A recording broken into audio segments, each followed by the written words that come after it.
My name is Teresa Timms. I am president of TDR Mortgage and Real Estate. Subject to has been on my radar for a very, very long time. It's often something that is kind of hard to pull off. It needs to be the right market. But realtors, this is an amazing strategy for you not to lose a listing. We'll go into that more later, but this is an amazing way to sell that overpriced listing and not have the seller come back and say, oh, I'm just going to rent it. If the seller has a loan on the property right now that is a low rate, there's tremendous value in that. And then investors, let's brush up on your subject to skills.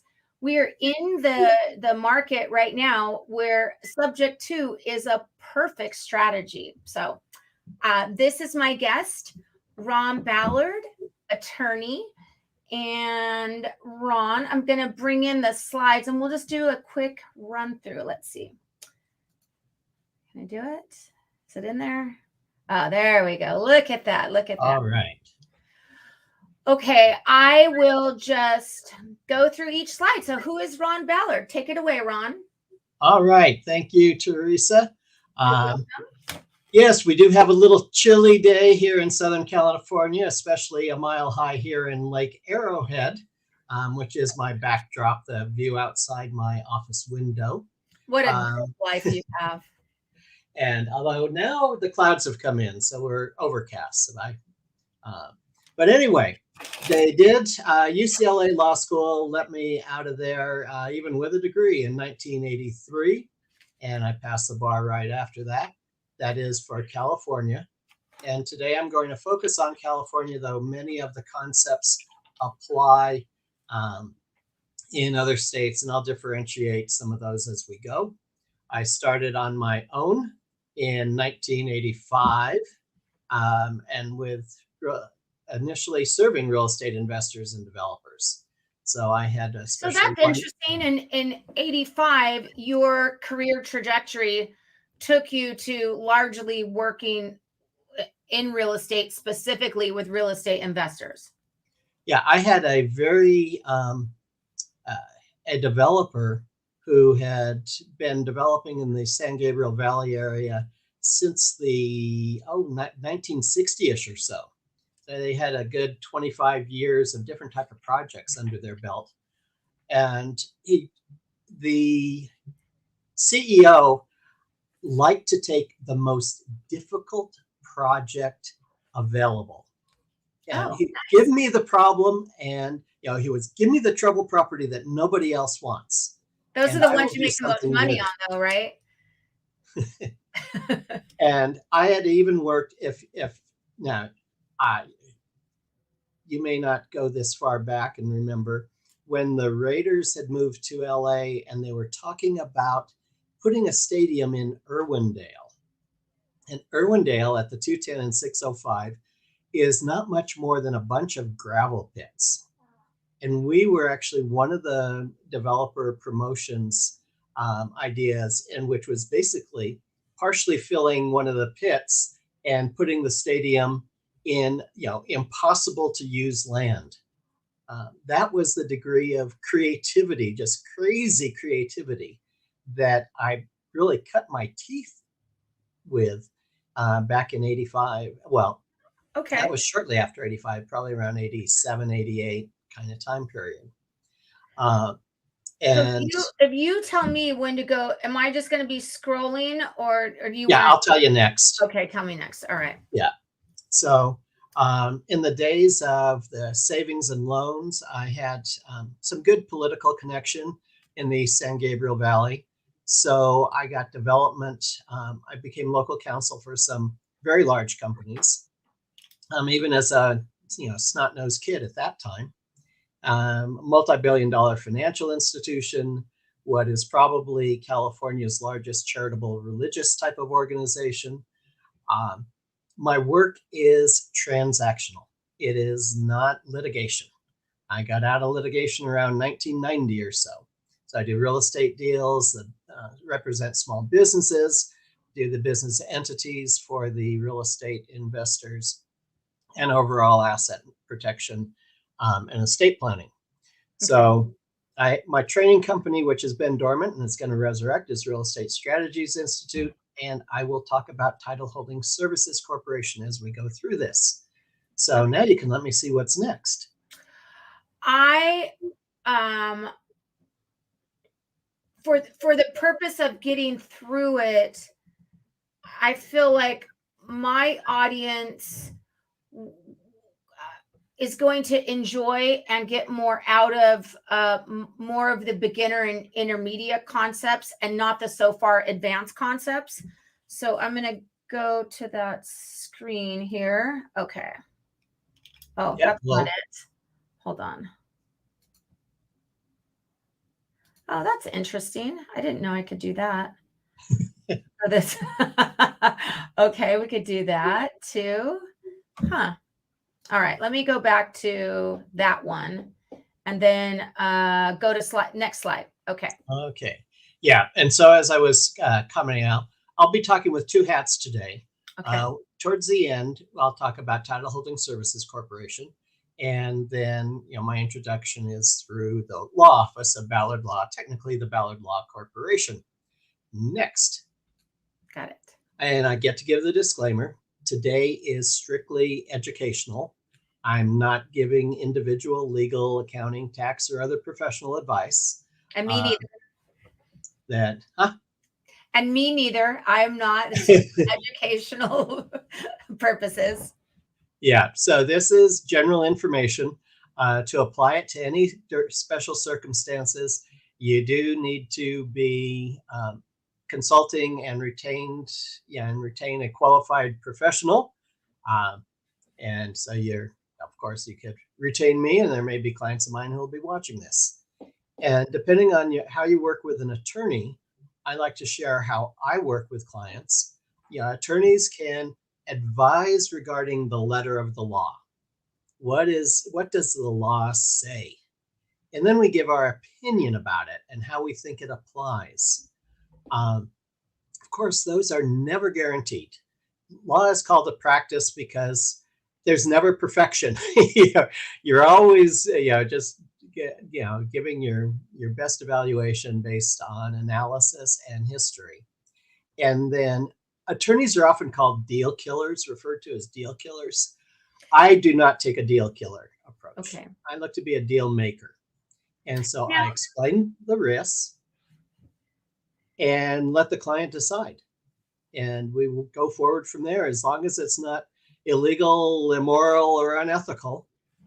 It's just a business decision. And Ron, you're involved in this educational event today because you assist in the facilitation of a subject to transaction. And would you be would you be working for the buyer or the seller? Like, what is your role in a subject to transaction? Good question, and that will vary. We'll talk about a traditional approach, and then we'll talk about a specialized approach that I've developed.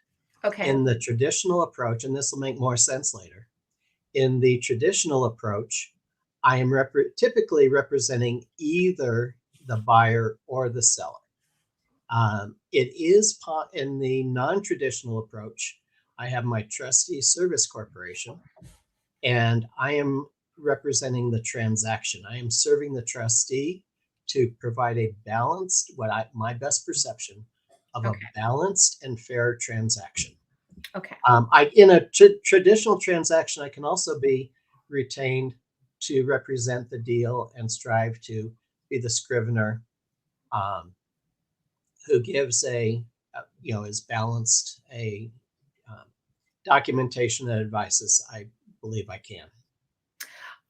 When we are going to get to that point of or to that juncture in a little bit, but that is one of the things that I really liked about your presentation last time. So let me get back to the presentation. Okay, here we are. And we're finished with that one, right? Yep. Okay. So, now we'll get into the general overview. All right. Subject to basics. the property does have an existing loan or loans, and the buyer is purchasing with the existing loans in place. So we're not looking at the loans being paid off, not cash to new loan. We are not looking at straight cash purchase, and we are not looking at permission from the lender to assume the loan. This is not about assumption. This is purchasing or selling with the existing financing in place. So the buyer's obligation is to pay the seller, or on behalf of the seller, their obligation is to the seller, not to the lender. And because the loan remains on the seller's name, the credit reporting remains in the seller's name, which is an important point we'll touch on further. Next slide, Ron. Yeah. Okay, I think the subject to, people get, that is one of the biggest things. Whenever I bring it up, Ron, the average person doesn't even know what I'm talking about. They think it's assuming. I'm like, no, it is nothing to, people have a hard time wrapping their head around subject to. Yeah, it's leaving the existing financing in place. That's why it's subject to, TO, not the number 2, subject to existing financing.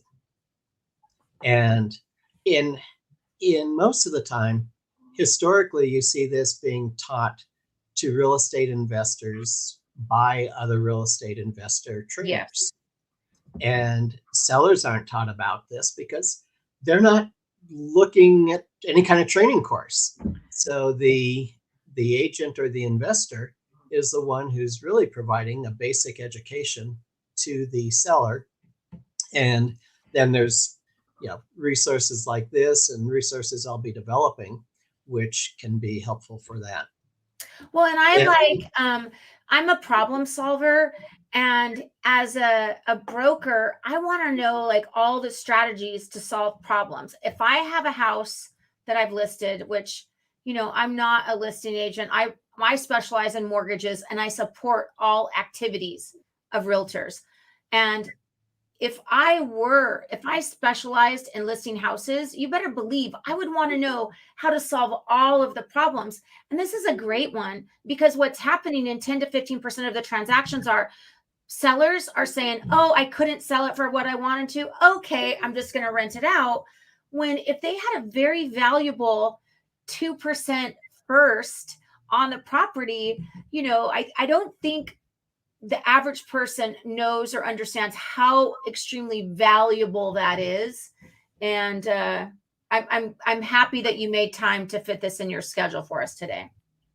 You're very welcome. Pleased to be doing so. And the little switch we'll have today is focusing more on the seller side and how listing agents would be involved in something they're really not used to being involved with. As you mentioned, now since we're talking about the existing loan, what we're seeing is the regular trade-off is as interest rates go up, the price typically goes down for qualifying. But if the existing loan is staying in place, then the value of the property to the buyer is more comparable to 6, 8, 9 months ago than the current environment. Right. Okay, let me get back to your slide business here. Next. Yeah. And now this is where it's important to know the benefits for the seller. And this is from the agent perspective, something they're not accustomed to thinking of. Number one, what I started touching on is they can command a higher price because the buyer will be taking over an existing low interest rate loan. So they get the old historic pricing kind of qualification picture for what a buyer is willing to pay. So if a buyer can afford $3,500 a month on a 2.5% loan, they can give the higher price than if they had to qualify now at 6 or 7 or whatever. Right. Okay, let me get back here. All right. And depending upon, there are sellers who will have a lot of gain. If they bought more than, um, 4 years ago in particular, there's going to be a lot of gain in many properties. And at the higher level, they're going to exceed the tax-free amount of 250,000 for a single or 500,000 for a couple if it's the primary residence. And of course, those exemptions don't apply if it is a rental property and this works for commercial properties too. So it's the same, there's Same with that concept. capital gain, that rather than being all hit at the time in the year of the sale, To my phone. To my phone. Text it to your phone. it can. Why is it not here? Go to the messages. I'm sorry. I'm trying to post this link and Yeah. So I'm sorry to interrupt. yeah. So the capital gain, and I think we touch on this a little further down. The capital gain can be stretched out over a period of years because it can become an installment sale. And so the sellers who don't want a big hit can use this for their benefit because it's a nature of seller financing of the equity on an installment sale basis. Okay. Go back here. All right. And a lot of people, we used to not think about distress too much during the go-go few years that we've had here.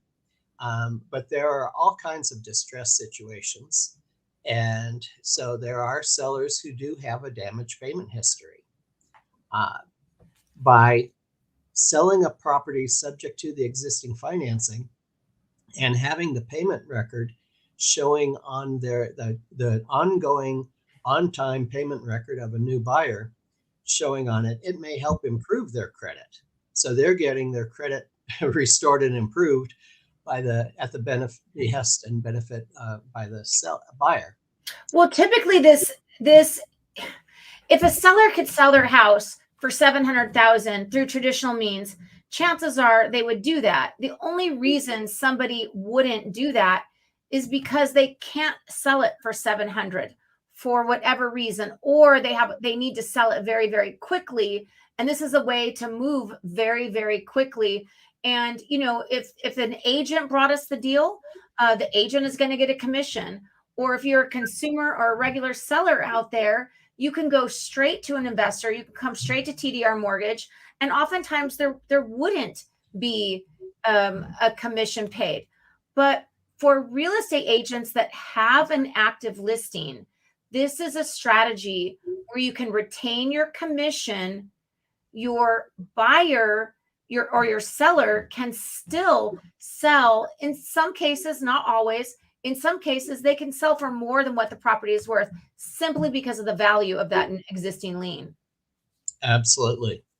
And often that distress, the seller motivation to sell fast, there's a lot of different reasons for that, but we all have those situations come across our desk. And the buyer doesn't need to get a new loan. This is not subject to an appraisal. It is a private deal between the buyer and the seller. And if the seller there's a lot of situations everyone's going to be seeing, if they're not seeing them already, of people who did not, they took advantage of the mortgage payment moratoriums of COVID. And while some of the banks have just put those automatically on the back end, some people are looking at this and just saying, this is something, it's a deeper hole than I care to be in. Or their lender is not putting it on the back end, is not giving any kind of favorable restructuring or forbearance.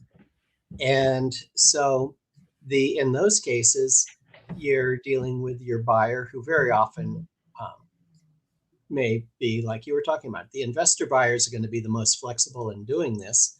There's going to be owner-occupant buyers who will be interested as well. But in the cases where the loan has a default, it is the buyer's role, that their down payment basically is going towards partially or entirely towards curing the default on that loan. One thing I was surprised to learn about was, I don't know, I thought all people were entitled to forbearance, and then at the end they could put those back payments on to their loan. But not everybody is eligible for that. And I've been getting some calls since October. I guess October, November is when they are taking everybody out of forbearance. And so we've been getting calls about, hey, can you help us?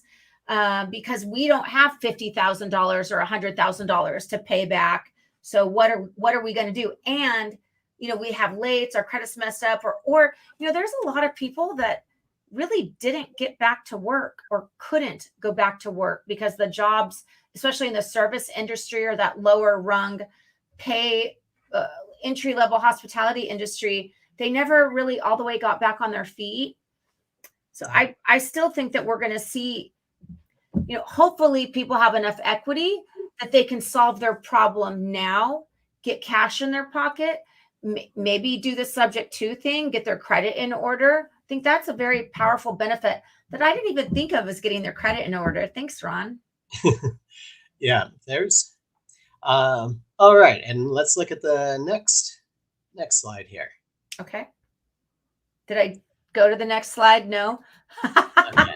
I'm trying not to have my glasses on the whole time, but maybe that's not such a brainiac move. Okay. Yeah. So there's benefits to a seller and there's benefits to a buyer. The idea is finding those transactions that are a win-win. Any deal, to be a good deal, is a benefit on both sides. So obviously, if you're getting a lower rate loan, they're going to have lower payments. The buyer's going to have lower payments than if they were to get a new loan under the circumstances now in December 2023, for anyone who may see this as a replay. And the buyer can purchase fast, a fast closing that both the buyer and a seller want. It's a win-win. The buyer doesn't have to qualify for the loan and wait for the appraisal and dealing with the constant changes in underwriting requirements. And then for the buyer, the seller's loans don't count as buyer loans when the buyer is seeking financing for other properties. So if this is a buyer who either as an owner-occupant may be having more than one residence, they might be bi-coastal, they may want to have a vacation home, this isn't going to show for them. Maybe this is their vacation home. If this is an investor who's building their portfolio of rentals, this will not show on there as a loan against them, which could also be helpful with the limitation if they're using FHA investor financing, that there's the 10 loan limit for them to be able to take out cash, a cash out loan or not. And so there's the benefits, especially for an investor buyer there. And it doesn't impact a buyer's credit reports, whether it's personal or an entity. I know a lot of people aren't really too aware of business credit reports between Dun & Bradstreet and Experian business reporting. But anyone who is active with loans for their entities, this will not show. You do have to show it on a truthful financial statement. Right. But Ron, I have Miguel Rodriguez, one of my very, very dear friends and a broker owner who is extremely creative. So thanks for joining, Miguel. We are just going over the whole topic of subject to, and we're on the benefits to the buyer. So that's where you came in. Thank you. Ron, pleasure to meet you. You too, Miguel. Where are you located? Well, right now I'm in Temecula, California. That's Great, where he great. lives, his new home, Temecula. Yep. A favorite area with the wine country. Oh yeah. Yeah, Miguel is so creative. I learn stuff from him all the time. Like he's a master of maximizing cash flow on properties. So we'll let Ron get back to it. Miguel, what we're doing, if you have some questions related to the topic right then, feel free to ask. Otherwise, we're going to hold the questions till the end. Perfect. Appreciate it. Okay. All right. All right. And on the buyer's side, it possibly less cash to close because we're not looking at lender down payment requirements. Everything, all these deals are unique because people say, how is this, what do the terms look like? It all depends how much equity is there, what the seller's motivation is, what the buyer's resources are, and the like I mentioned, income taxes on the seller side. The less cash to close. We have buyers who, there are owners who bought only a year ago and their circumstances have changed. So, and they bought with low down and now they need to move for whatever reason. So traditionally, this is facilitated by a contract, by proper title and escrow, by a grant deed. There's a traditional process, but it can be tailored or structured in many, many different ways. So for my people that are joining, or for my people that are watching, this would operate just like a traditional purchase.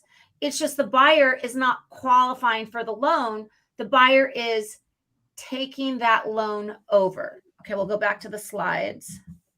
Yeah, and we'll touch on those mechanics. We'll be coming up on those mechanics pretty soon here. All right, so I think we've covered this one. I'm a little slow on the draw with my slide situation. Okay, and so you gave the segue here for the common deal structure. Got it. Oh, look at me. Who knew?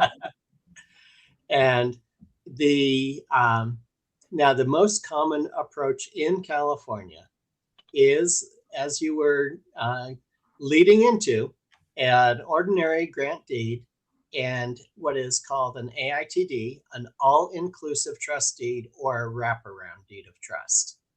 So the title changes by a regular deed.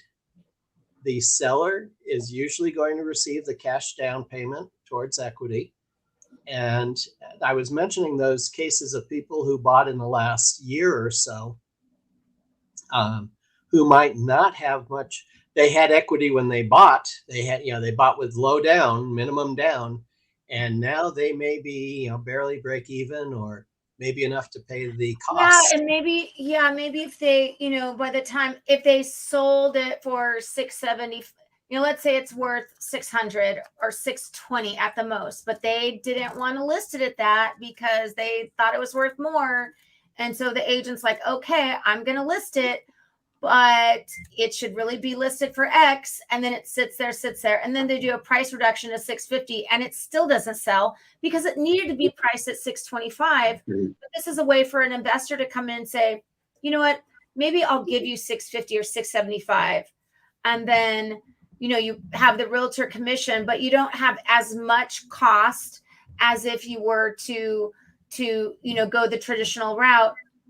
And you're selling it for 650 or 675 versus selling it for 610. Like who knows what it would get in, but that note is so valuable to an investor. For an investor to overpay, that note to me would have to be under 3.5% or so. And that's not to say that that's a hard fast rule, because it will vary on every property. I feel like this particular subject to, it's just going to be custom or subject to every single deal. Like no deal is going to be the same.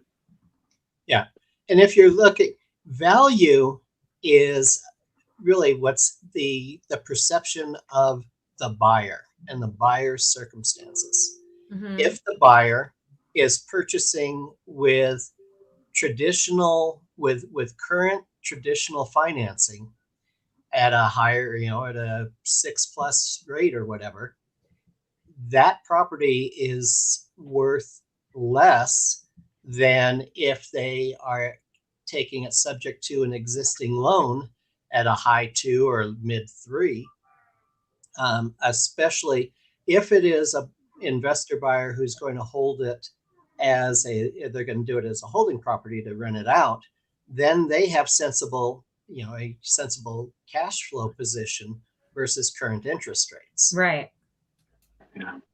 Oh, that's me. Hold on. Let me go back to the slide. Okay. And then in those cases where there is equity beyond the down payment and the closing costs, and actually I had 2 inquiries last month that were both, one was $1.7 million and the other was $2.5 million. A lot of people think of these in terms of Smaller. smaller deals. But in those 2 cases, the sellers were actually motivated by tax savings, tax deferral, and because they had 7 figures of gain. Yeah, interesting. Hmm. Okay. So deals go all over the place with this. Well, and that's why as a broker or realtor or investor, if you have this in your arsenal of knowledge, you can pull it out as needed. Like it comes in. I also feel like, a lot of agents right now are kind of slow. So why not go Ain't that the truth? why not go hunting in the expireds and look for these ones where you could go look on title and see what the loans are when they took them out. You could sometimes even see the rate, so you could call that seller, or you can mail them a little note and say, hey, I can sell your house for, we'll use a 700. Hey, I noticed you couldn't sell it for 700, but I don't know, whatever your marketing strategy is, but it's an opportunity for you to drum up business in this little perfect window of time right now. Exactly. All right. All right. So on the structure, there's a new note. We call it an all-inclusive note. And that, assuming that there is going to be there's 2 ways this works out. Sometimes there just isn't any equity after the closing costs, and it's a buyer who just had to get out of the property. In that case, He didn't want to pay to sell it because it was so close and how much equity, and he didn't want to foreclose on it or give it back to the bank. So he was able to just sign it over to somebody, right? That's what you're talking about. Yeah. Okay. But we use a new note in that case, and I'll discuss equity right after this. We use a new note because that establishes the obligation between the buyer and the seller. Because we're not assuming, it's not the buyer assuming the loan, it's the buyer making the payments for the seller. Now, when there is equity, the seller, there's going to be a seller finance component in the all-inclusive note. So that'll be, and we will typically, the seller's equity, they may be willing to take having it repaid over 3 years, 5 years, 10 years, depends how much equity is there and what their needs and goals are. And so a portion of the payment that goes to the existing note, and then a portion of it goes for the seller's benefit. So sometimes in that situation, let's say I know about this deal. It's not something that works for me, but I do know an investor that will take over that $600,000 existing note. And then through the all-inclusive wrap, that investor says, you know what, in 1 year, right, I'll give you 25,000 now. In 1 year, I'll give you 25,000. And then at year 3, he'll give the remainder of the money to the seller. So you can structure it.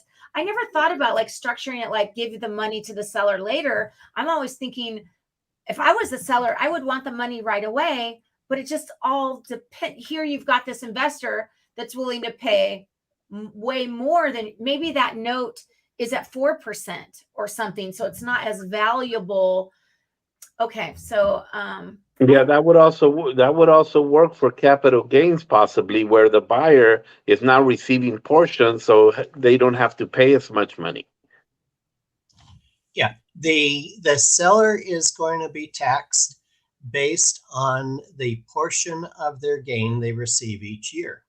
So if they're receiving a third of their gain over 3 years, their capital gains tax is only a third each year as they're receiving those payments. Yeah, that might be an incentive.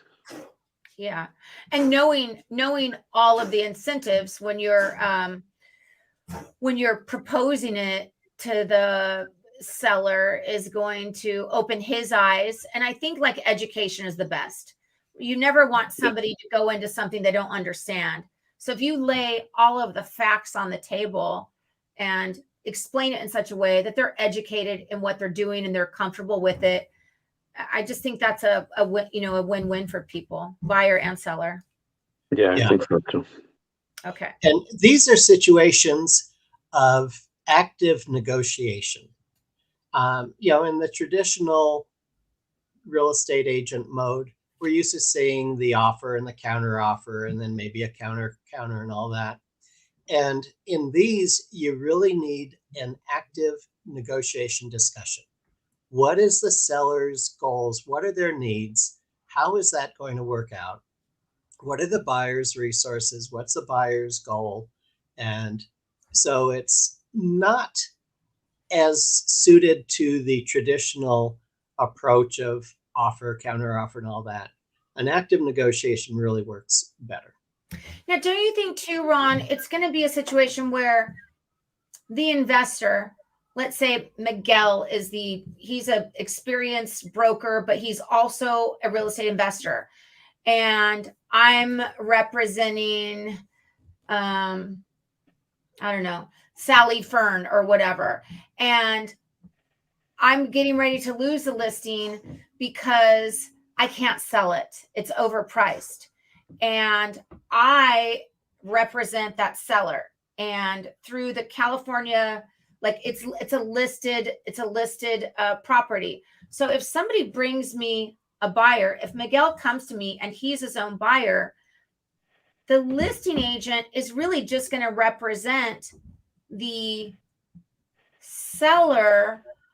But would this be like a DRE transaction where that you do a regular DRE contract and everything, or car contract? This first method is provided for in the seller financing addendum of the car forms. Okay, got it. And this year there was that major revision of the car forms where they have these tables laying things out and all that. And I don't know. They think it's simpler. I personally don't like it, but you can, especially because it's a new learning curve and cross-referencing forms and all this. My supplements. Thank you. But it does. The traditional format does fit into the car form situation, and you use the seller finance addendum, and then you need the all-inclusive note and the all-inclusive deed of trust to be independently drafted. That comes down to the last point here, the all-inclusive trust deed, which wraps around the existing loan and the buyer loan due to the seller to pay for the equity. So we do have a new deed of trust that's recorded that shows the buyer's obligation to pay the seller and the underlying loan. And so that is a regular, those are regular recorded documents. So I don't. There are very few. Well, let's say there is a standard AITD form that is available. The recorded forms. There is an organization, California Land Title Association, that publishes the forms that title companies use, and they know what they're used to. So Okay. there is an AITD form out there, but the note itself, those have a lot of variation in them, and I would not leave those to an escrow holder to draft because they are not standard. So is that And many something escrow holders, that you assist with? yes, Okay. and many escrow holders will turn that down. They will say, hey, you need to get an attorney to draft that They don't because like this to be is beyond responsible. standard Yeah. formats and Okay. not something they should be doing. Next. Okay. Next, yeah. Did we cover Okay. some of this already? So we sort of Okay. gave a preview on this. So the purchase agreement's overall the same, but it includes the seller financing terms and the wrap terms, which are covered in the seller financing addendum. Typically using a regular escrow independent closing agent. It will involve title insurance. And because it is a regular deed being recorded, it constitutes a change of ownership for property tax reassessment in the California approach. So if it is a higher price than what it had been purchased for, the buyer is going to have the property tax Oh, my increase. dogs are coughing and barking. Stop it!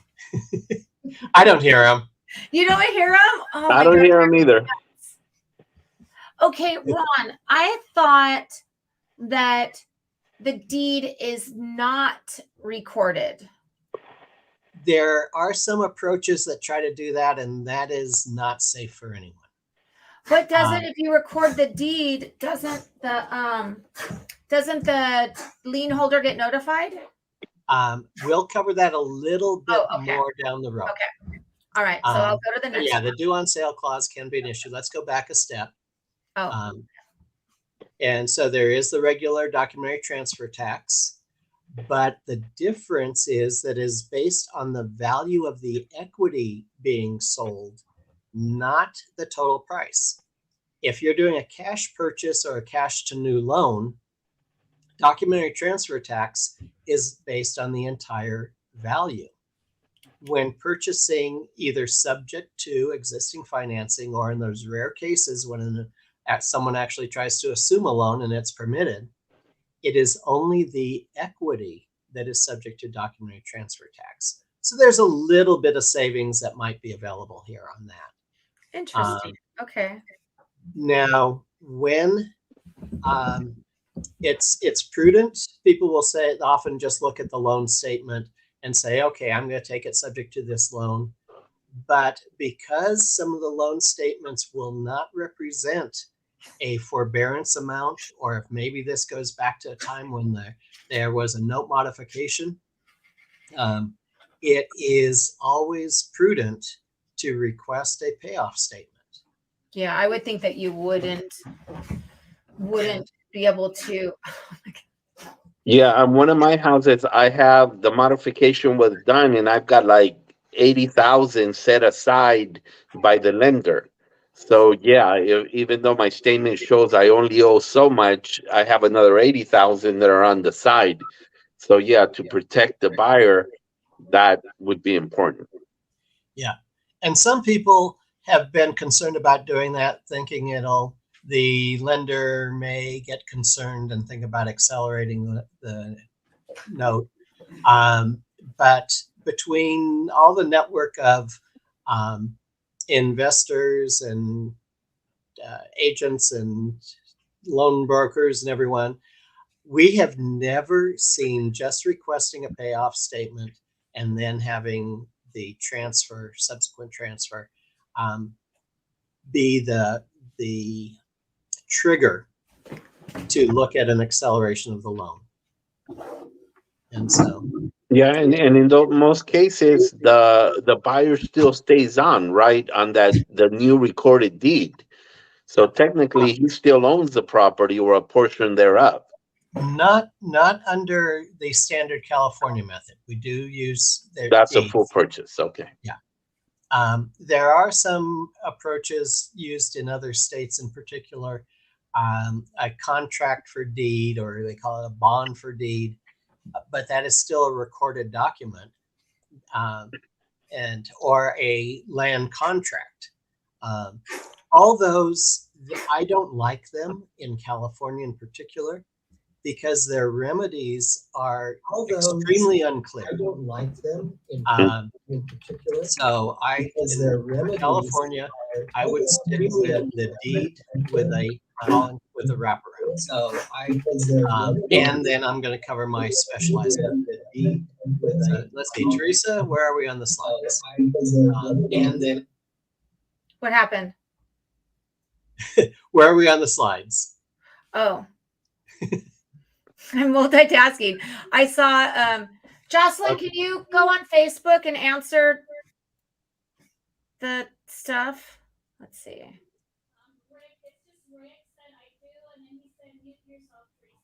Oh, that's what happened. I did. I was muted, but I was trying to respond.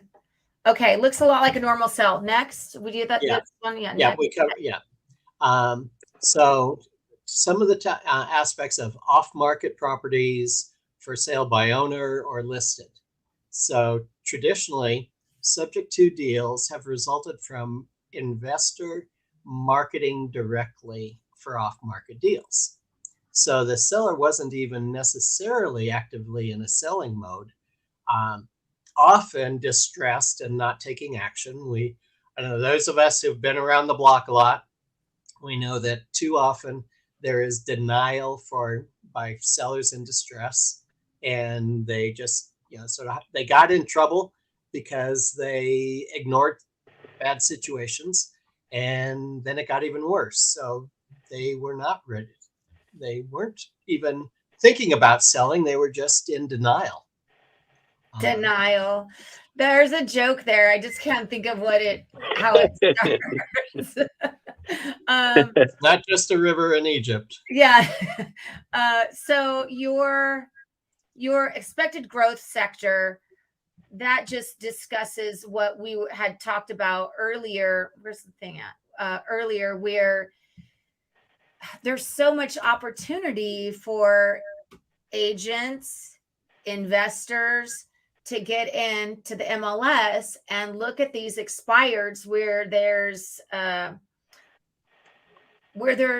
room to execute this strategy. And one of my partners had a listing, and I thought this was a great strategy. This realtor took the expired listing and just circled the price, or I don't know what they circled. I forget what they circled, and said, I know why your house didn't sell. Contact me if you'd like to sell it today.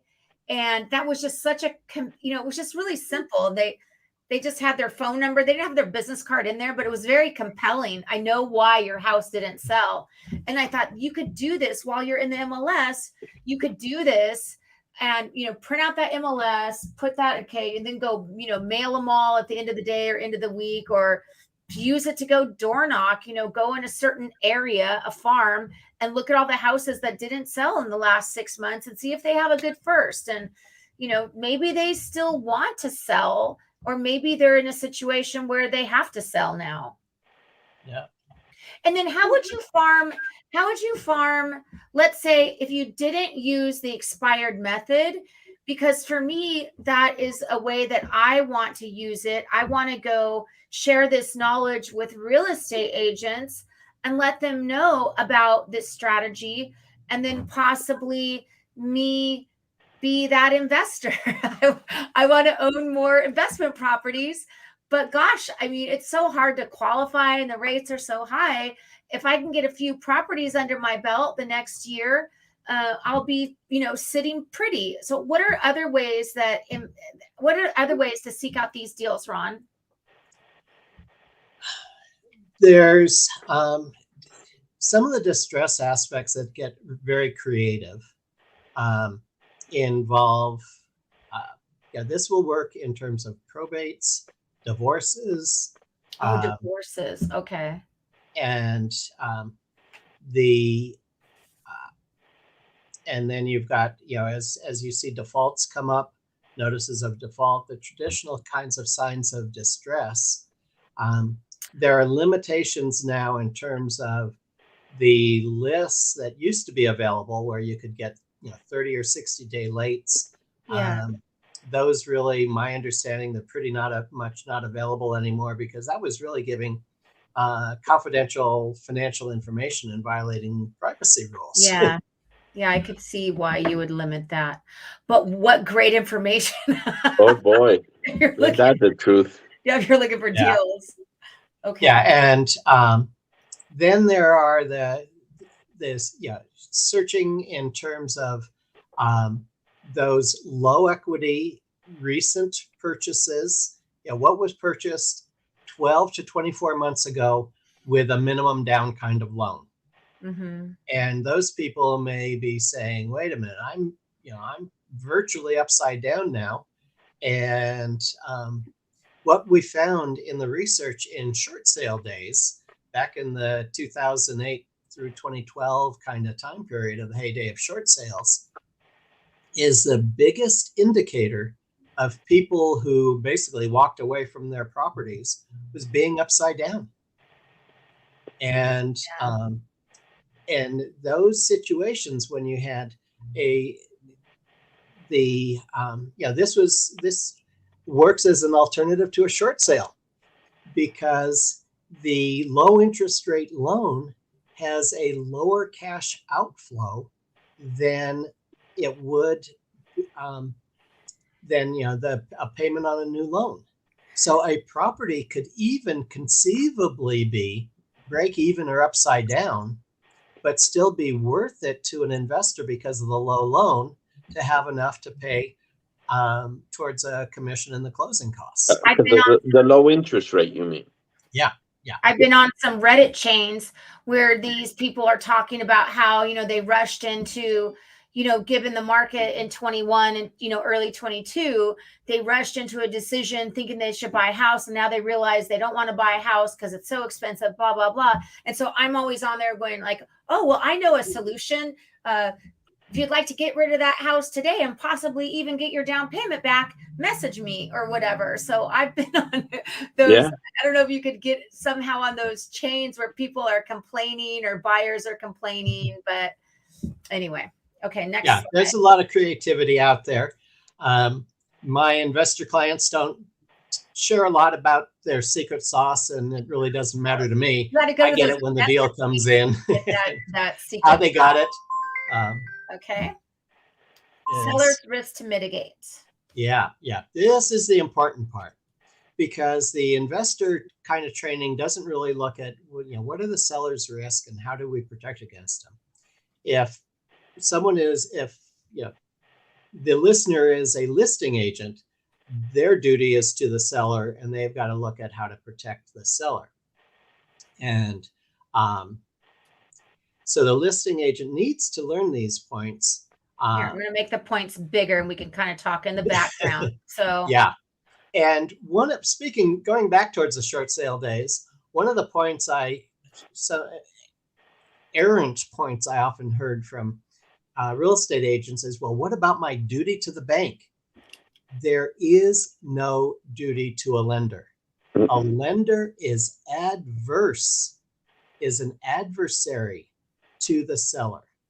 You cannot have a duty to an adversary. And so there is no duty to the lender. Let's go back to the slide there.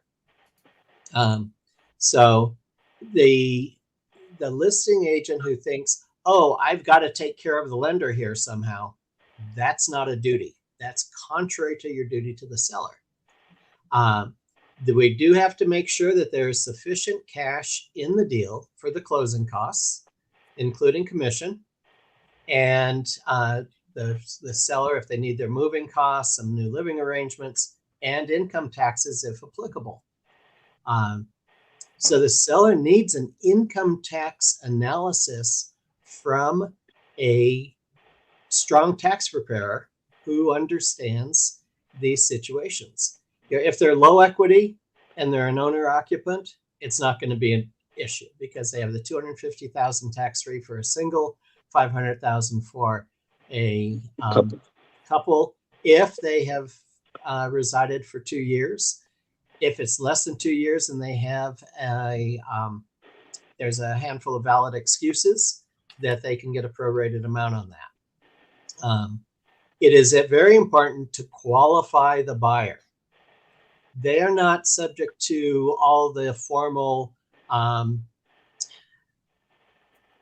requirements of underwriting that a bank might put in place, an institutional lender. But the seller needs to know that the buyer is qualified.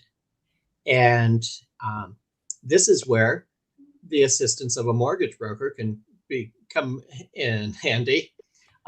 You still get your traditional application. You want to get the buyer's circumstances verified. And if the buyer is an investor, you really want to get a sense of their reputation. I think that's really important. I mean, I would, if I was advising somebody, I'm like, I'm not just going to let any Yahoo take over my loan. Like, are they financially sound?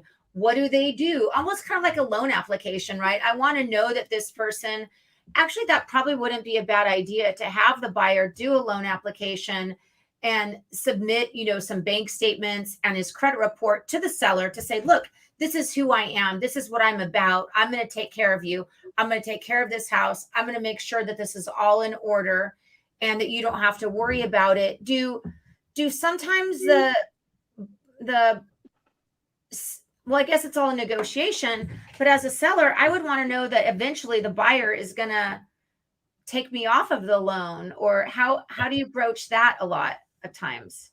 Well, does a buyer stay on the title as well? Because that would be the ultimate protection. You can take the property back if the buyer is not paying for it. Well, that's not a safe position for the buyer to be in. And that's where I was talking about. Some of the other states have approaches for a contract for deed or a land contract or a bond for deed, I believe they call it. Those are not common in California. I would not, if I were a buyer, I would, the buyer's still going to have, if there isn't a deed change, the seller is protected by the all-inclusive deed of trust. If there isn't a change of deed, then there's nothing to, then we don't have that showing to secure the buyer's obligation. But a buyer has a risk. Sometimes we'll put a memo of contract, sort of like a land contract or land installment sale. And those we can use those. I just think those end up too much risk for the buyer. So we do see the deed change, and the all-inclusive trust deed is where the seller gets their protection. Let's see, where were we on the slide? What points? Okay, yeah, so when it's an investor, you may not get the same type of financial information that you do from a owner-occupant buyer. And that's where you really got to try a search on reputation. Got it. Because there are a lot of very solid investor buyers, and sadly, there are some real, not so out there, some real scammers.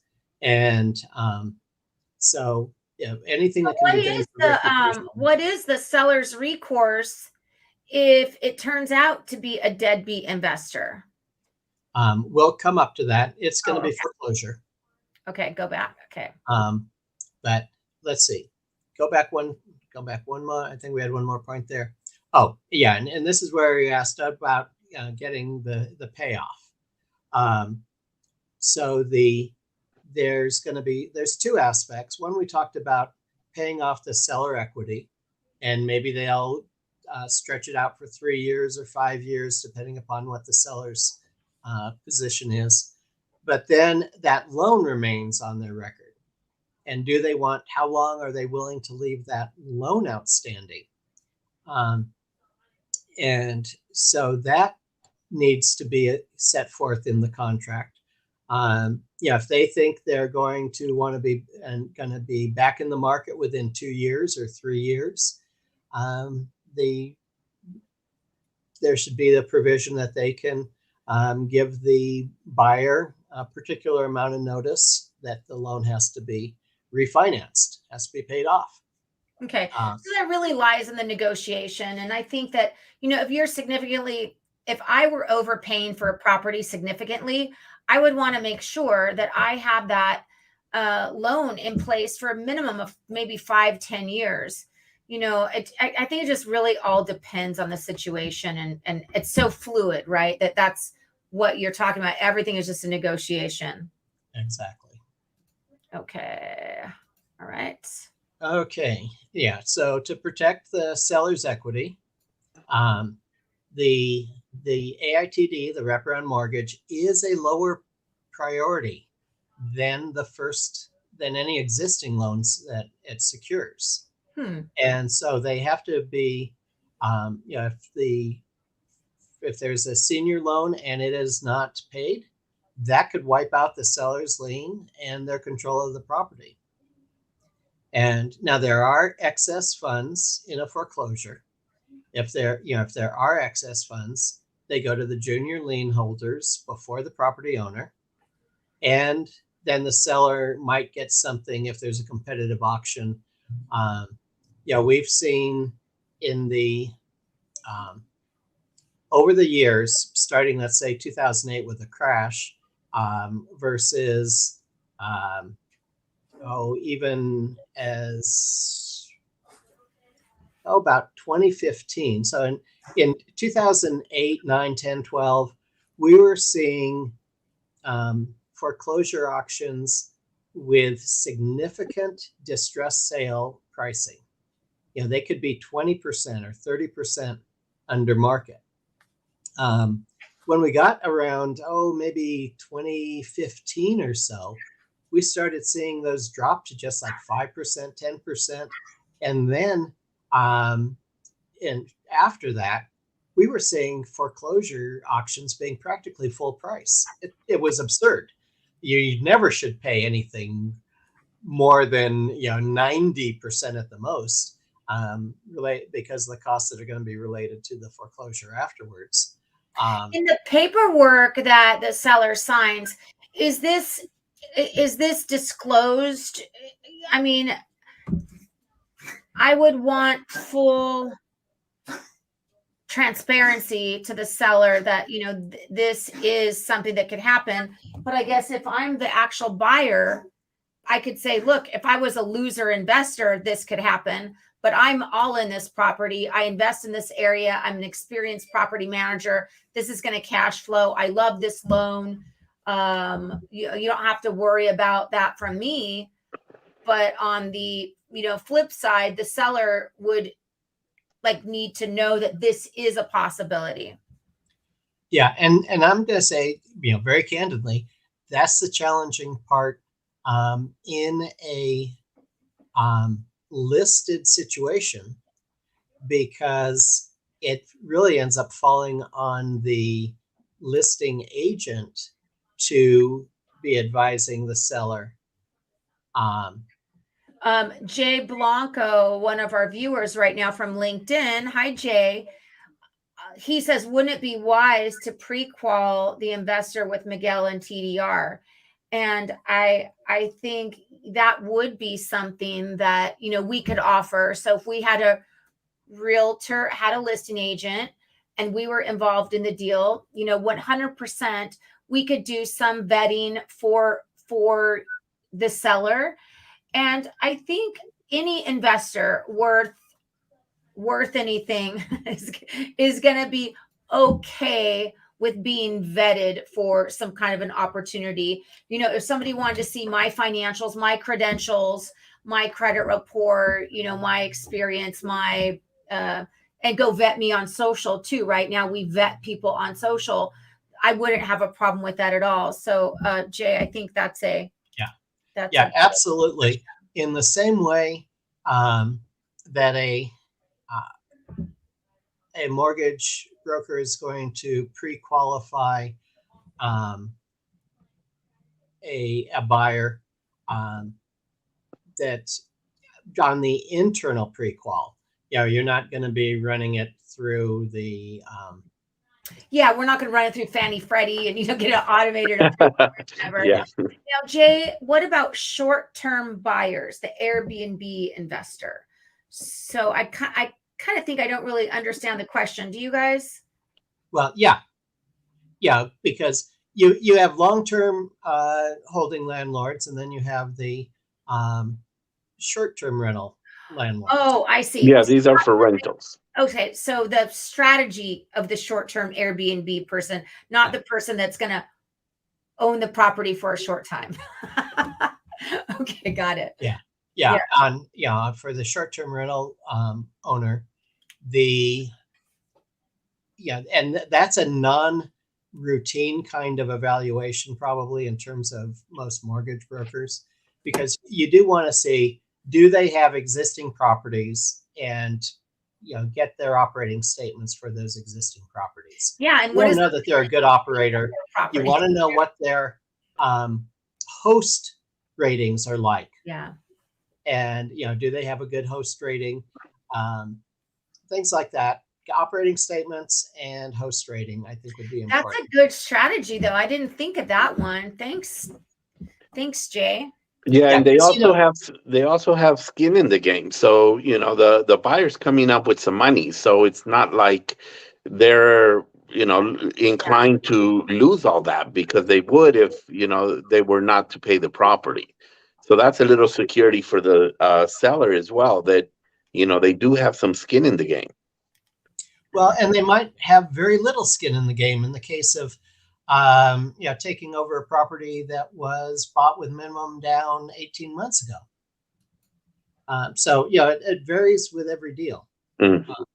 But if this was going to be the buyer's first short-term rental, I'd want to see a really solid financial for them, because it is not as easy a business as some people make it out to be. As TikTok shows it to be.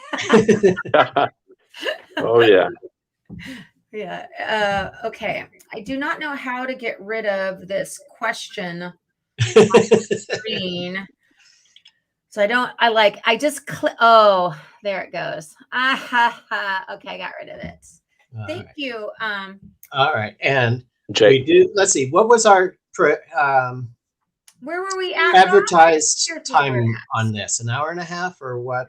Well, I'd like to get to wrapping it up soon. How many slides do we have? Like 25? Too many. So we'll hit it as highlight points. Okay. A big protection for the seller is monitoring the buyer's performance. And since most loans have online servicing, what I put in most of the agreements is that the seller and the buyer shall share the access credentials. Got it. So the seller can continue seeing that it's paid on time, and the buyer will be able to do all the interacting for the as if a borrower. Okay. There are independent loan servicing companies that will process these. They receive the payment, they pay the first, and then they pay the seller's financing share. And in the executive suite building that I'm located in, there are two co-tenants of mine who are in the process of actually setting up a specialized company for this on a probably more economical basis than the bigger loan servicers. So I may have a very specialized resource for that in the next month or Interesting. so. Insurance is another important aspect. The seller has to remain named as an insured because the lender needs to see that. People say, what triggers a lender to call a loan? Oh yeah, insurance definitely. And so sometimes it's insurance. If the seller borrower's name does not show, that will create a concern. You're going to get notices about that. So do it right from the beginning. Also, if it is it really gets treated as a landlord policy because the buyer is a primary insured on it. And then we also need to see who gets the insurance information in the mail. Hopefully there is online processing available there, so both can share it. And if not, it's a seller who's at a bigger risk. So I would have the seller receiving insurance information with an obligation to forward it to the buyer. These are the kind of things we put in the documentation that really isn't part of the CAR forms. And that's a super easy workaround. Okay. Okay, next one. Okay, due on sale clause, accelerating the loan. That is always the big concern about selling a property. I will want to see the slide to give me my talking points here. Oh, okay. Got it. Okay. And so, yeah, the buyer's risk is if the lender calls the loan, they've got to refinance or sell the property. And this is a real risk that a buyer needs to be prepared for. But the experience is that it is rare. I have had various professional colleagues involved in loan servicing and other creative investing attorneys with that we have all rarely seen the loans called when documentation is properly done. When all the T's are crossed and the I's are dotted. Yeah. Okay. And so they will, even in the low interest rate environment, one would think if you had if you're a lender and you find out that someone has bought a property subject to, that you're going to call that because your funds are outstanding at a low return. Secondary market doesn't really work that way. As long as the payments are maintained on time, they will not overwhelmingly. I had one person involved in loan servicing in a very high level, multi-billion-dollar corporate environment say, oh, we consider that a technical breach, but we rarely don't call the loan unless it goes into default, because it is really more trouble for them because they may end up going into a foreclosure. They may get a trashed property. It's sort of let the sleeping dog lie. So that's interesting. There is, but no one is going to say that that's not going to change, because it hasn't been that we have had such a large differential. Now there's such a large differential. If someone had 2 3/4, let's say a 2.75 loan, and that lender is going at 6.95 now, they may say, this just does not make sense anymore. So the greater the differential becomes, the higher the potential likelihood in the future that this low rate of loans being called may change. And buyers need to be aware of that. That's a risk on the buyer side. Wow. Next, Well, what's back to the, Hold on. what was I'm my the next? slide lady right now. I'm the slide lady. Okay. No, go back, because Okay. we do have several risks here. Seller's remorse. They said, "Oh, I'll take the money over 5 years," but something changes, and they say, "Hey, I need money faster. And if you don't give me more money, I'm gonna tell the bank, and I'm gonna say, hey, you should call this loan. I'm gonna be a pain in the butt to the bank." So that happens rarely. And why would a buyer do that though? Okay. I They see print that the money. it comes up in two situations, most commonly: divorce and death. Oh, okay. That makes sense. All right. And then sometimes you just have nasty people. But the very realistic situations are divorce and death, which is the next one: seller discord. Married sellers separate or divorce, and then they need equity. So if the buyer can somehow satisfy them, good. And some just say, hey, I don't want to negotiate with terrorists.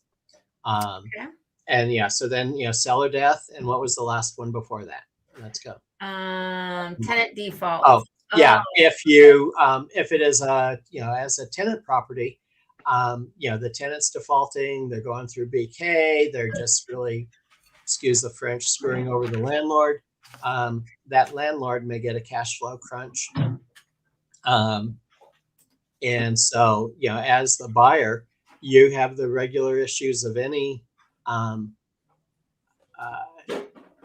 cash flow and landlord issues. And if the lender is not your lender, they may be more inclined to accelerate than to work with you. Got it. Next slide. Yeah. Okay. Alternate structure: installment sale or contract for deed. Like I mentioned, don't really like those. Now the other is buyer forms a trust, and the trust purchases the property. That has a limited protection, but one of my very good friend attorney friends likes that approach because it provides a little more protection to the buyer if the buyer ends up in litigation on other properties. There is a device called a list pendants or notice of pending action that can be recorded about litigation against that buyer. But that is, if it is held in a trust, that is going to attach only to that trust. So it is a limited degree of buyer protection for investor buyers who have a portfolio of multiple properties. I'll get to a better approach very soon here, which is the seller forms a trust and sells the beneficial interest, the ownership of that trust, to the buyer. The problem with that historically has been having an independent trustee who is looking after the interests of both the seller and the buyer. When this has been used in the past, it's usually an investor who will then have a friend of the investor serve as the trustee. And that's not an independent trustee. Another issue with that is whenever a property is put in a trust, in California, the county assessors say, we want to see the trust and know if there is a change of ownership involved with that. And there's a big chance of that getting messed up and creating a reassessment. So let's see our next slide here. Okay. I want to pop this up on the screen. Jay Blanco had another really good question.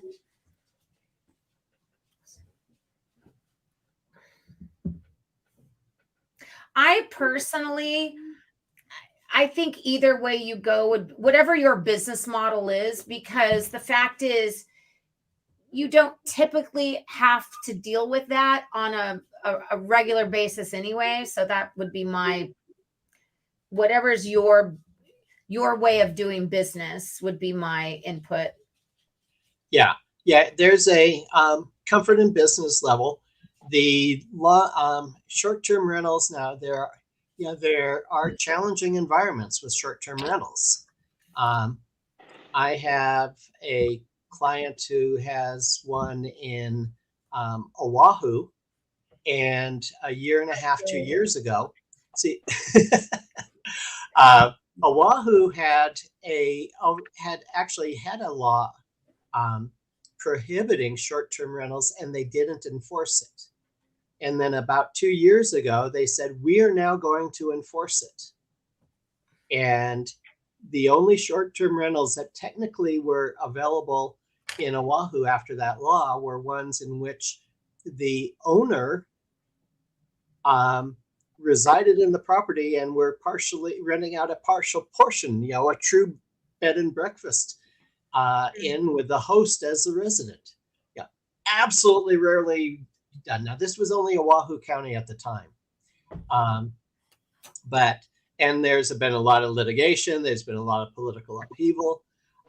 San Diego, city of San Diego, they have had a process for short-term rental licensing, and then they drastically curtailed it.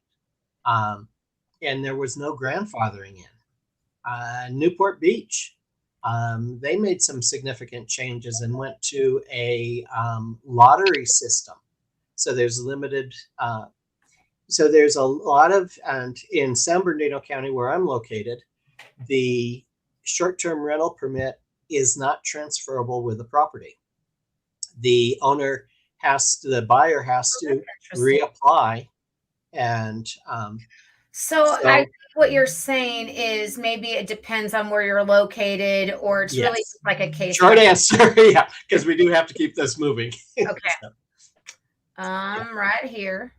All right. So next slide. Is that the same? Oh, okay. Okay. Now this is where THSC, Title Holding Services Corporation. Is this where it gets sexy? Is this where it gets exciting? I think so. I know for me, this is like the part that I was like, oh my God, this is amazing. Okay. Thank you. The floor is yours. And because this is not my first rodeo. Like I said at the beginning, I went on my own in 1985 and have been dealing with creative real estate deals, however many years that has been, that, as my gray hairs increase over time here. So so I developed this, looking at all the troubles that I saw on different deals. I developed this approach, and at this time, I am the only provider available to do this in California. And it is transferable to other states, but because of the California excessively high documentary transfer tax in some jurisdictions, and the reassessment laws where we reassess on sale, there's a lot of benefit that can be provided here. So let's go to the slide and see if we can do this in 10 minutes. I made you the solo presenter, Ron. How do you feel about that? Let me see. Now what do I do? Oh, I'm going to exit the solo layout, and I'm going to bust in with the slide. Bam. Yeah. All right. So what we do is the seller transfers their property. They form a trust. Okay. Title Holding Services Corporation, as an independent corporate trustee, is identified as the trustee.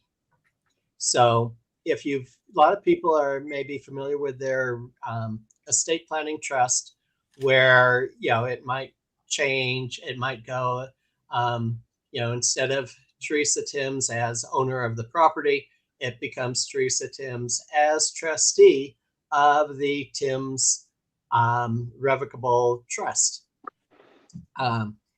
This instead becomes Title Holding Services Corporation as trustee of, and then we use a generic name. It might be the property street. Okay. Some people like fanciful names, but and then the sale agreement. What we do is do the regular sale agreement on a car form, but then I have an addendum, an additional term that says we're going to modify this to be a sale of beneficial interests of the trust. So what's happening is the seller is selling the trust, not the property. Interesting. And a trust has to be specially structured so that what's called the ownership of a trust is called a beneficial interest. And the trust has to be specially structured in a way that it can have a transferable beneficial interest. So Hey, there's Jay. this to me, The other Ron, Jay. is like most people, like when you're saying it and I'm looking at it, like I've exposed to all of this stuff before, but this is really kind of like advanced investor stuff. And I just know that all the things that you're doing are all of the smart things that I learned that I forgot that's how you're supposed to do it. So I learned this system back in the early 2000s, and everything that you're doing right now is like the maximum high level smart way to do this. So I'm going to go back to the slide because this is the part that really excites me, and it's really nitty gritty. And if you are watching this and you don't really understand this part, just know that this is like the way to do it. And if you just start going to investor meetings, expose yourself to these kind of concepts. And if you really want to be an investor and acquire more than, one or two properties, these are some amazing strategies on how you can execute that with the utmost protection. Okay. Yeah. Go, Ron. And and I will state this trust, when you go to regular investor type of meetings, you will hear about it. They're going to be called either land trusts or title holding trusts. And this is beyond that. This is a trend. A title holding trust or land trust is oriented towards holding property, not being structured for transactions.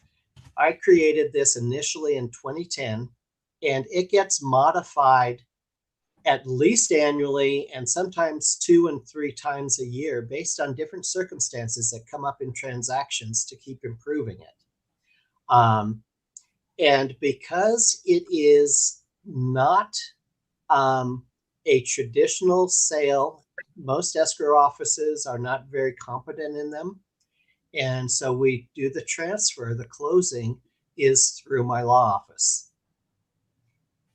This does not involve a deed that gets recorded. It's what's called an assignment of beneficial interest. So the title, because you have an independent corporate trustee, title never changes after the owner-seller creates the trust. So the sale is not a recorded transaction, it's a private transaction. Next. This right here is I love this. I love this. I love this. Ron, do you handle, or do you have a title company, an escrow company that you will use since you're executing a large part of this, or we just use whoever we prefer? There are a handful of title companies that I use that are used to the structure for ensuring the trust. Back in 2010, when I started this, well, actually 2012 is when I formed Title Holding Services Corporation, because we tried doing this where there would be individual trustees in the old style that's a friend of the buyer or something like that. And there are two problems with it. One, no one is really capable very few people are capable of acting of the role of a trustee. And the other is, if they're the buyer's friend, so to speak, then they aren't independent. So for about 2 years, I was working on this, and it just wasn't clicking. So in 2012, I formed Title Holding Services Corporation, and it is the only company of its kind that is eligible to act as a trustee in California while not being a bank or trust company. Trustee services are regulated in California, and anyone who acts as a trustee for trusts that they're not for their own family members has to be licensed as a professional fiduciary or otherwise qualify. So there was a real little magic formula I had to create to fill this void. So Did let's you see see back this where I am. comment that Jay said that he learned trust from your content? Yeah, Jay goes back to the short sale days. Really? You know that crazy guy? Everyone. Man, not many people are friends with him. And then He's a this great one, guy. check this one out. Jay Blanco says he would love to recommend you to any investor who needs help. Thanks, guys. Thank you, Jay. We really appreciate your participation. Jay says that he works for one of the largest DSCR and investor loan providers to brokers in the nation. Thank you. And Jay, let us know what company you're with so we can follow you. And I don't know what this means, but Jay says dovetail. So I'm not. That is a strategy that was used for short sales, for basically investor flips of short sales. Interesting. Well, Jay has provided me lots of. We're social media friends, and we've been like social media friends. And I love him because he's just so candid and just says whatever. And he's a little on the salty side, which I appreciate, like dirty salt. Yeah.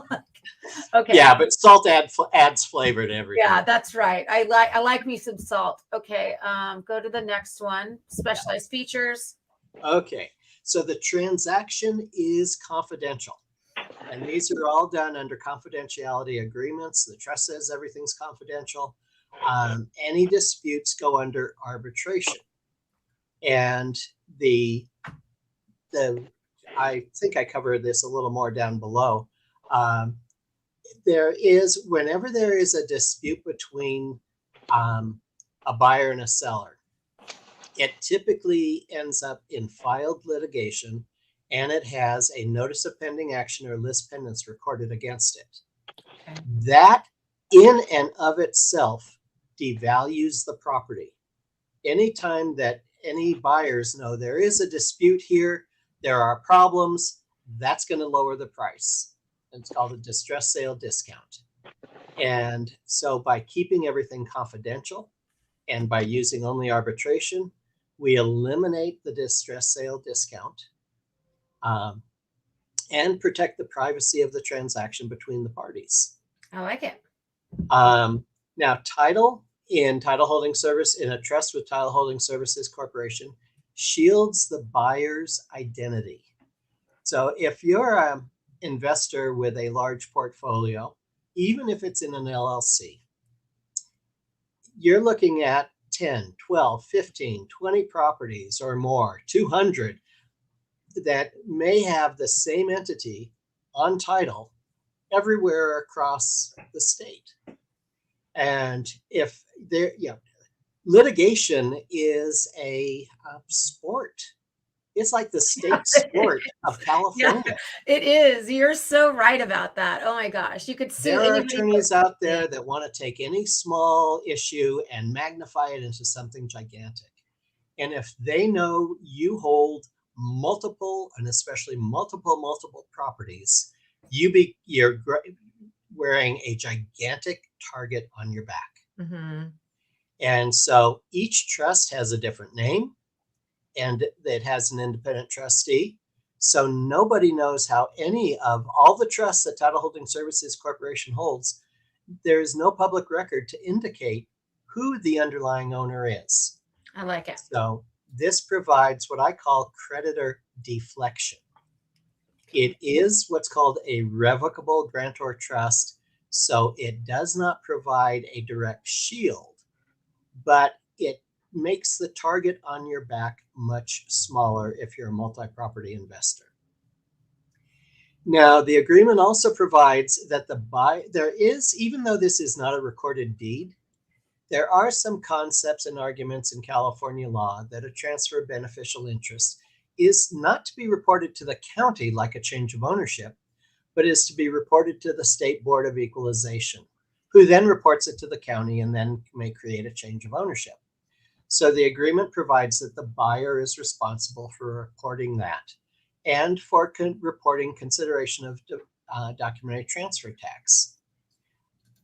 Okay. Frankly, I have not seen any buyer report these. The Okay. result of that is there is no reassessment and there is no payment of documentary transfer tax. There are arguments whether those apply or not in these situations. And so I leave those up to the buyer. Let's go back to the previous slide and let's see if I had any other points to cover on that. Okay. Okay, now we use a trust transfer deed when creating the trust. And that has it's actually, I think I have it up to 6 pages of fine print now. So it has a lot of secret sauce in it that protects the buyers. And if the property were to be sold again, it protects the parties in the chain of title and the trustee. So there's a lot of magic that's developed over time with that. So in default, a typical foreclosure when we're using the wraparound deed of trust, AITD, the seller, if the buyer defaults, the buyer, if the buyer defaults, the seller will have to go through a regular foreclosure procedure, which is theoretically could be as little as 5 months. In reality, typically takes more than 6. That's a long time. And yeah, in the meantime, the loans aren't getting paid. There's all kinds of issues developing. This default, and it's a public process, which creates a distress sale discount. The default process in my method is not public, like a foreclosure auction or trustee sale is. The buyer's obligation, instead of being secured by a deed of trust, is what I created, a collateral pledge agreement. And that is implemented by the trustee. What you would think of as a foreclosure doesn't take 6 months, but it's subject to agreement. And most of the time, the term is only 60 days. So let's say the buyer missed their payment and generally they are 30 days behind. They have 30 days to cure. And if they don't, what's called is a trust of this nature has what's called a power of direction. Who directs the trustee about what to do? Because the trustee is on record title. After the 60 days, the power of direction shifts from the buyer to the seller. So the seller becomes the landlord if it's rented. The seller can choose to sell the property.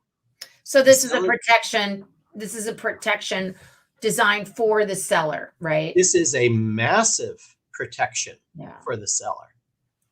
It also has protection for the buyer's equity, though. And so and for both parties, it has the avoidance of the distress sale discount because we're not dealing publicly. And yeah, Jay of Florida says a document not being recorded does not necessarily make it invalid. Correct. He has quitclaim deeds from sellers that have not been recorded, and that doesn't make him any less of an owner. That is correct. It's just that on record, a seller could still try to sell it out from under you, and then you've got litigation. Now, as I mentioned a little earlier, California law restricts who can serve as a trustee and has licensing. So in the concept of using a friend of the buyer, which isn't very valid, or finding some individual, if they have more than 5 trusts, they have to be licensed. There is nothing in California that authorizes an LLC to act as a trustee. I've seen that attempted to be done, but actually the trust could be voided because of that. And so you have to be a trust company or bank, a charitable corporation, or a properly formed nonprofit mutual benefit corporation, which is what Title Holding Services Corporation is. So if it's using anything other than a proper corporate trustee, the parties have to really be concerned about whether the whole transaction is legitimate. Okay. Next. Okay. Some of the things not to do. Don't do this. I have heard apparently there is maybe one trainer strategist who's saying, well, get the property under contract and have a distressed seller request a forbearance or try to get a loan modification. We're on this one. Yeah. Yeah. So you improve the terms of the loan and then you take over the property. That is mortgage fraud. Right. Because the seller is falsely misrepresenting that they will continue to live in the property as their primary residence, or else they would not be getting the forbearance or loan mod or whatever kind of treatment, their favorable treatment. Now, it's very important to understand the difference between criminal loan fraud and civil fraud. Civil fraud requires that there be some kind of damages. So let's say the investor cures the payments and makes them regularly. There aren't damages for civil fraud. Okay, so we're definitely not going to do that. Because here's the final most important point. Federal criminal mortgage fraud is a felony and it does not require damages. Only that a misrepresentation was made. So don't do that crazy stuff. Run an honest business. If anyone has to make a misrepresentation, if they're making a lie, there's a problem. Now, if there is not a duty to disclose something, that's not a lie.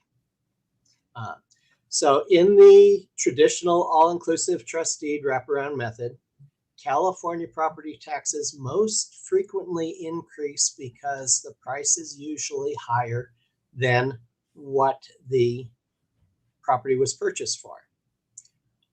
And if you're a seller who has to foreclose, you usually end up getting the property back with those higher taxes. In my method, the property taxes typically don't change because the buyer conveniently forgets to report the change of ownership. So if a seller has to take back the property, they get it back with the old taxes, not higher taxes. A property purchased this way, the seller has the same benefits. They can lease it out, they can option it out, they can even resell it if the agreement doesn't prohibit that. If it was a distressed situation, the property could be leased back to the seller. And the agreements the agreement is basically instructions to the trustee who acts independently. For those of us in California, you're used to independent escrow officers will not, and title company escrow officers will not do anything without joint instructions. As an independent trustee, the agreement is the instructions to me, to my corporation. And we implement the agreement because that agreement has two signatures and it's the instructions. I don't need new instructions. And so, as I said, it's not a land trust. It's specialized for transactions. In a land trust, the trustee does not hold independent property powers. And here we have independent powers to implement the agreement. And this will also work with specialty ownership, like an IRA. So those people who use their self-directed IRA to invest in real estate, they can do that. And the IRA is not on record title. I always hate it when investors buy property in their IRA and the title says, this is owned by Miguel's IRA. That is another target because it says, oh, this person has enough money in their IRA to be buying real estate. They must be a high net worth kind of target for litigation. That makes sense. We covered a lot of stuff here. It couldn't be in any more detail. And to reach after after this, I want Miguel to stay on the line because me and Miguel are going to talk about some like marketing strategies or whatever. Ron, here is the information to contact you. And I'm going to put this on my YouTube channel. Well, actually, we're live streaming on YouTube, LinkedIn. So we're live streaming all over the place.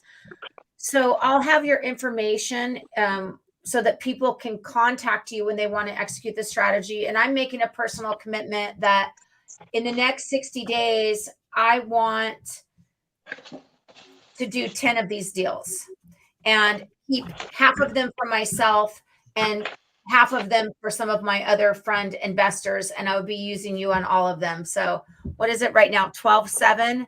I'm going to give myself till 2/15. So a little over 60 days for the holidays. But I'm excited about this. And thank you for taking all the time to help us. You You're definitely very have a welcome. lot of knowledge, and I really appreciate it as well. Just want to let you know. Thank you, Miguel. Yeah, I've been around the block. I've been around a bit. I can tell. Both of the website links here do have contact pages. I really strongly encourage to use the contact page. Phone calls that are not scheduled by an appointment go straight to voicemail.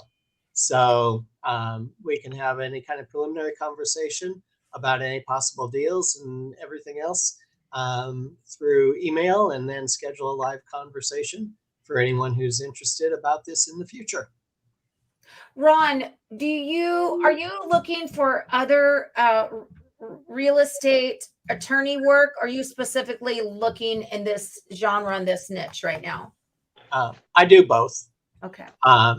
Yeah, I have regular ongoing clients for who are landlords. I have private lenders. I have the fix and flippers.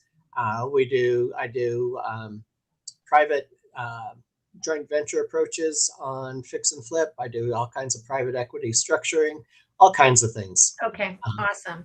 I just want to let my viewers know. And then there's the contact information again. And I'm going to free you of the live stream, Ron. Thank you. Okay. Thanks again, Ron. I appreciate the opportunity to share. Take care. Miguel. Yes, ma'am. God, Oh, yeah. that was a lot of information. How Wow. are you? You're already like a pretty sophisticated, knowledgeable gentleman in the world of real estate and investing. What are some takeaways that you got from this? Well, it's nice to see that there's so many different alternatives, but more than anything else is being able to protect ourselves, protect our buyers, and protect our sellers. Because at the end of the day, even though we want to put these deals together, we want to do them right and make sure, that everybody's protected so that our license is also protected. And more important, our reputation, that's something we got to uphold. Yeah, I think that's a really well put, because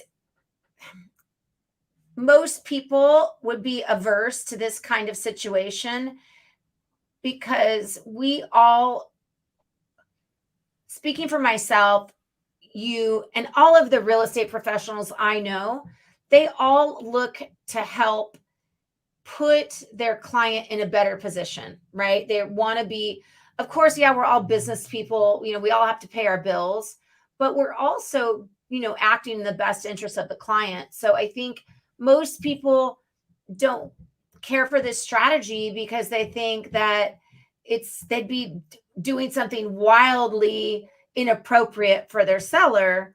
But when you break it all down like this and it's handled by an attorney, it seems to me that it truly is a win-win. But I wouldn't want just any Yahoo to come in and take over my loan. Yeah, and exactly. Done. Jay Blanco said, "I'd love to help be part of the marketing, Teresa. Let's talk." So Jay, I will call you. And Jay Blanco and Jay Air, he said, if I was a billionaire, I would have Ron be my personal attorney and not have time for anything else. Yeah, I agree. Okay. I don't think I have anything else to add, and I'm frankly exhausted and hungry. So I want Me too. to